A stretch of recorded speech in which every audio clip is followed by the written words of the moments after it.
Uh, so let me start off with something that happened yesterday. So yesterday, Harish sir, Sana, and I was there in the campus. We were just roaming around the campus and with the whole TEDx team. And by the end of the day, they said that why don't you come up and practice your script? So we thought, okay, it's a good chance for us to kind of stand in front of the stage, check all the logistics and whatnot.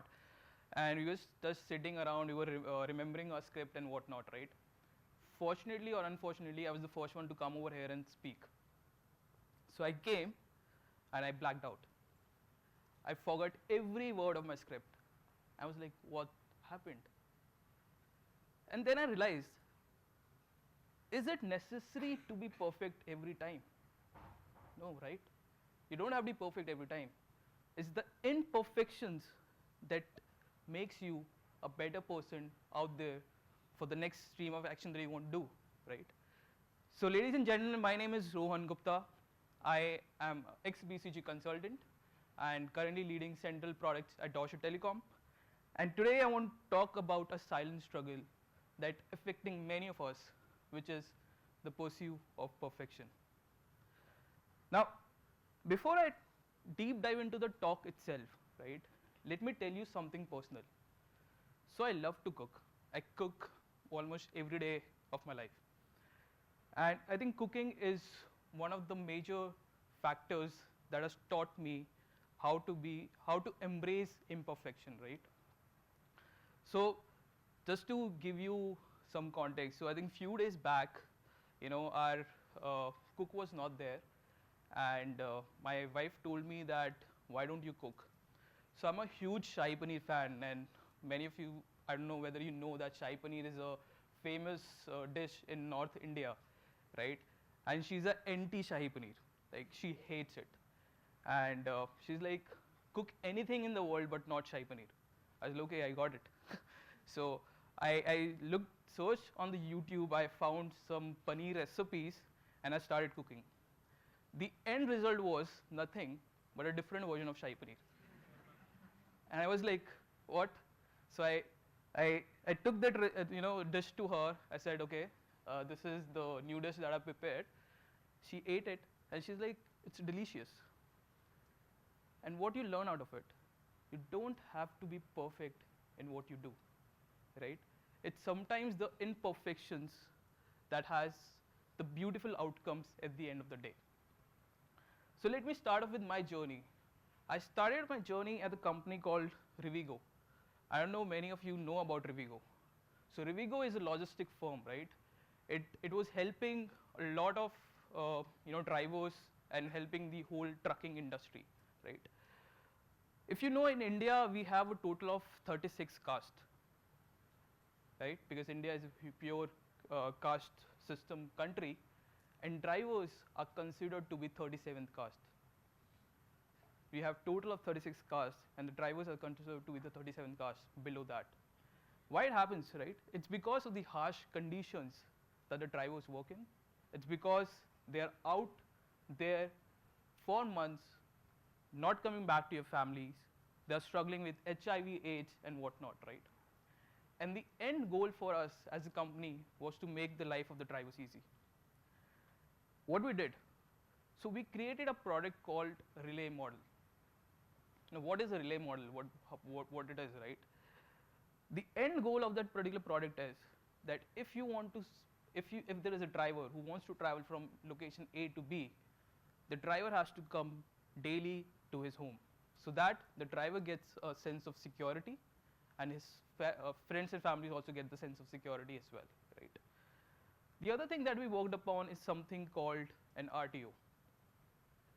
I don't know many of you know about what is an RTO. It's called return to origin. How many of you use Amazon?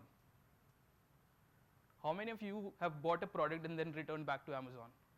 Everyone, right? That's an RTO for Amazon. Now, why you do an RTO?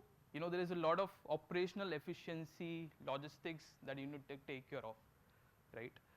So we worked on that particular product because it was the first thing that Rivigo was doing into, and there was a lot of operational excellence that was going behind it.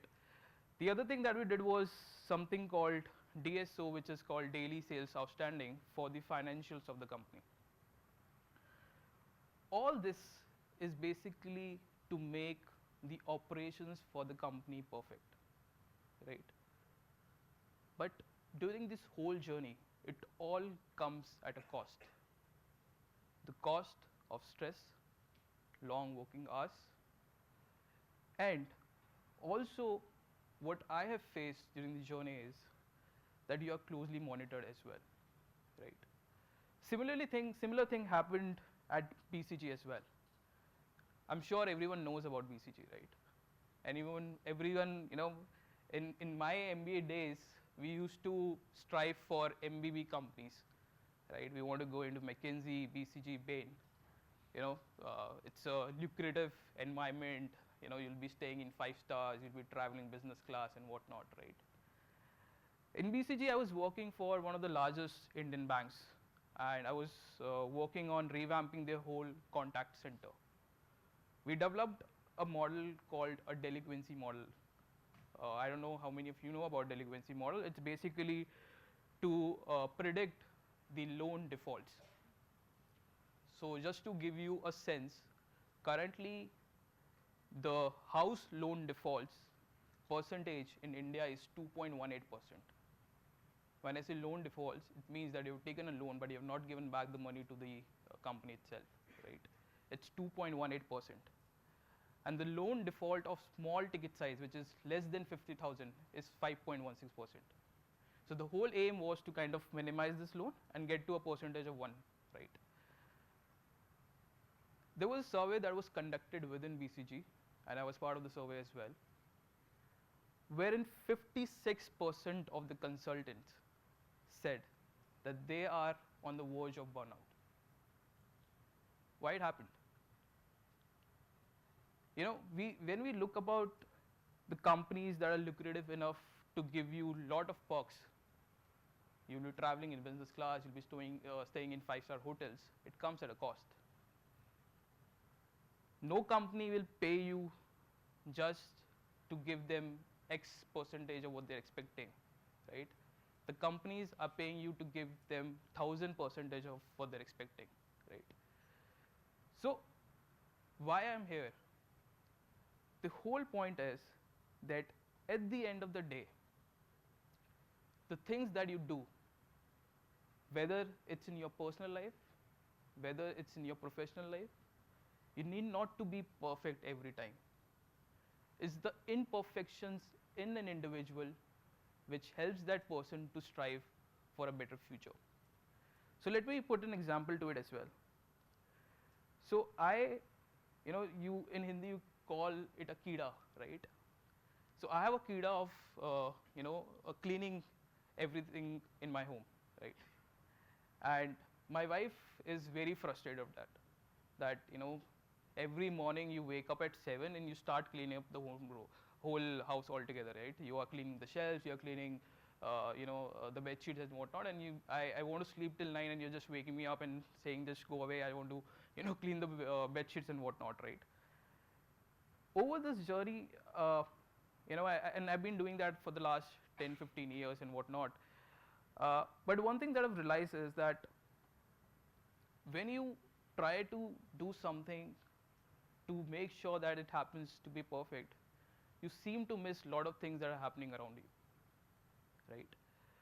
What I do, I was a person who was waking up at 7, going to different rooms, cleaning up stuff, asking my wife to get up and go to other room because I have to make the bed sheets. But if I would not have done that, right? I would not have woke up at 7 a.m. in the morning and done all of that thing. I probably would have done something else, right? So at the end of the day, what I want to talk about is that there was a study that was conducted in 2017 by the Psychological Bulletin, and it was all about perfectionism, wherein they told that in India, over the last 3 decades, perfectionism in young individual has been increasing steep. And there is one more concept that they talked about, which is socially prescribed perfection, where an individual believes what others expect them to be perfect. How many of you use Instagram, Twitter, Facebook? I think everyone, right? There was a study that was conducted in UK, and Instagram was rated as the worst app for the mental health of an individual. Today, the listening span or the viewing span of a person is just 2 minutes. Why? Because you have Insta Reels, you just have 2 minutes of Reels, you scroll it and you go about it, right? So, what it means? It means that we have to move from that environment and create an environment which is sustainable for our younger generations, right? First thing that we have to do is to prioritize well-being, whether it's in your personal life, whether it's in your professional life as well. When I say prioritize well-being, right? Of course, you're working for money, you have to do that, right? But at the end of the day, you cannot work 18 hours a day at a mental stress, right? So start doing meditation. Right? Start, indulging yourself into something that you love, because that will help you to kind of release the stress that you have in your mind altogether, right? Then, once you get into an organization, always promote a culture of innovation and improvement, right? If you see or if you've seen the Apple products, right? Apple always foster a culture of innovation. They also believe in perfection, because every Apple product is very simple for the users to use. But they don't really come up with a product from the scratch from the first day itself, right? They basically approach particular product in an incremental way. They do releases every week to make sure that from this day one you're not working on something that's going to be perfect from the start itself, right? The other thing is encourage cross-functional collaborations. Whenever you go into an organization, it's very important to just not work in silos, but work with other individuals as well, because it helps you to gain what they have in mind and kind of releases your stress, because what you might be working on, they might have worked on in the previous organization, in the previous project itself. So you might get an understanding of what they have done previously, right? The other thing is that whenever you are working, you always adopt a user-centric design thinking. What it means is that it's not about doing the best of what you're thinking to do. It's about taking feedback, learning from that feedback, and iterating on top of it, right? It's not just to be perfect. It's always learning from your mistakes, from your pitfalls, and then iterating on top of it, right? So I think to end up this TED talk, I just want to say that it's very important for you guys to celebrate the imperfection that is within you. Whenever you see someone saying that you made a presentation, there's a full stop that is missing in that presentation, that's okay. You don't have to be perfect in everything that you do. So just embrace that imperfection within you, and you'll shine in the future altogether. So thanks a lot, guys. That's